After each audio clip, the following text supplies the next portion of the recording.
মরে যাওয়ার 24 ঘন্টার মধ্যে আপনার শরীরের সাথে কি কি আচরণগুলো করা হয় সেটা কি জানেন আপনি? বর্তমান বিজ্ঞান বলছে একটা মানুষকে যখন দাফন করা হয়, এই দাফন করার 24 ঘন্টার মধ্যেই তার শরীরের মধ্যে পোকার উৎপত্তি হয় এবং এই পোকাগুলো নিজেরা তার শরীর খাইতে থাকে এবং অন্যান্য পোকাগুলোকে আমন্ত্রণ করতে থাকে গন্ধের দ্বারা, এবং এতটা শরীর থেকে গন্ধ বের হয় এবং এই পোকাগুলো তার অঙ্গের বিভিন্ন অঙ্গ প্রত্যঙ্গ দিয়ে বের হতে থাকে এবং অন্যান্য পোকাগুলোকে আমন্ত্রণ করতে থাকে।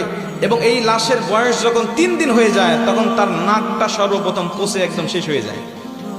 সব ঠিক আছে, আপনার হাত পা শরীর সব ঠিক আছে, কিন্তু সর্বপ্রথম আপনার নাক পচে যাবে এবং এখান থেকেই পচনটা শুরু হবে। এখান থেকেই পোকা পুরা শরীরের বাহিরে চলে আসবে, পুরা শরীরের বাহিরের অংশগুলো খাইতে থাকবে।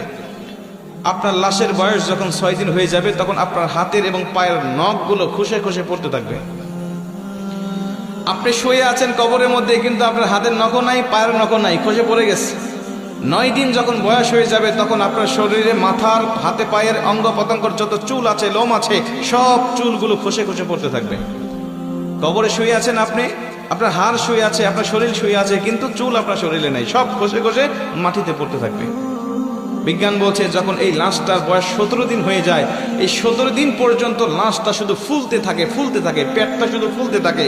এই ফুলার আকৃতি যে কত ভয়ঙ্কর, যদি কোনো মানুষ দেখতে পারতো তাহলে কবরের চিন্তায় সর্বসময় ব্যস্ত।